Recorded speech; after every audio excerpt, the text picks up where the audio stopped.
Okey, video kali ni kita nak tengok macam mana cara kita nak memasukkan iframe di dalam scene, WebXR kita. Jadi saya sambung menggunakan, scene yang sama di dalam projek, scene, ini projek apa, kita panggil dia projek ni scene switcher, okey.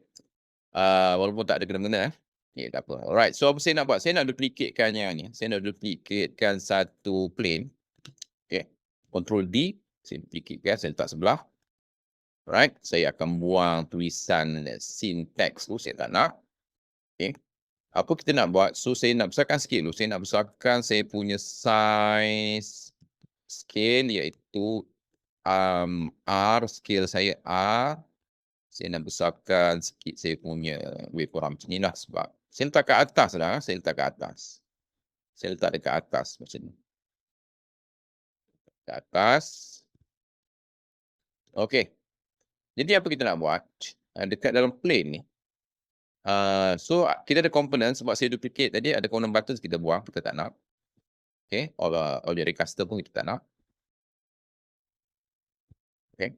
Okay, apa perlu kita buat? Saya nak tambah satu komponen iaitu iframe. Iframe. Okay. Iframe ini dia, iframe content. Iframe content ni dia datang bukan daripada sini tapi daripada bawah ni. Kalau anda perasan ada user component. Okay, user component adalah set-set script yang bukan Unity, Needle bawa. Dia bagi untuk projek-projek yang kita nampak dalam ni, sampel ni. Okay, dalam explore sampel ni. Ya, jadi ada setengah-setengah tu dia datang daripada sampel ni. Right. Jadi untuk menggunakan sampel ni, saya add semula iframe, kita tengok iframe.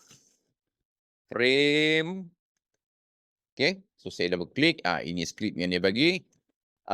So dekat sini kita tengok, kita ada iframe, ini kita URL, content yang kita nak masukkan tu lah, pixel per unit 500, border radius 50. Ini kita biarkan je default. Kemudian, bila kita play, bila kita run, saya save.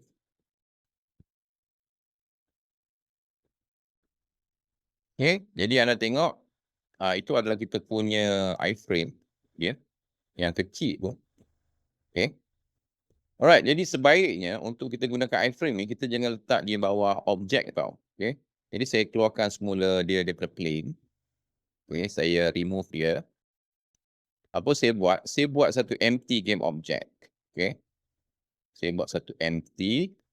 Saya namakan dia, saya letaklah di bawah menu juga. Saya namakan dia iframe. Frame. Saya nak letak dia dekat, sebab kita nak letak kat screen, kita buat, kita copykan screen ni punya position kepada iframe. Paste. Position. So dia kat situ.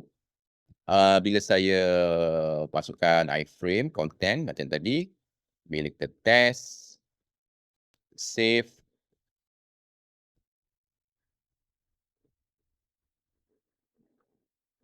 Jadi itu dia. Jadi dia nampak dia terbalik ke situ. Dia terbalik. Okay, balik. Jadi kita akan rotate dia pada paksi Y negatif 90. Negatif 90. Okay. Save.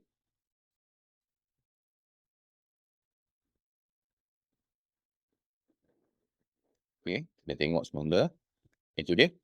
Okay, kemudian kita tengok scale ni. Scale ni adalah sebenarnya scale pada frame. Cuma masalah bila kita dalam editor, kita tak nampak tau iframe ni. Jadi apa kita buat? Kita boleh gunakan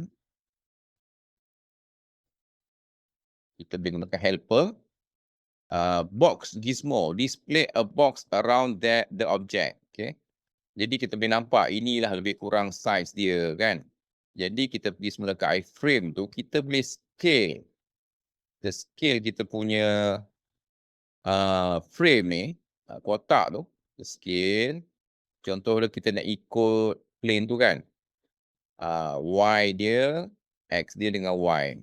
Lebih kurang macam itulah. Okay, so kita naikkan sikit. Okey, lebih kurang macam tu. Kemudian saya save.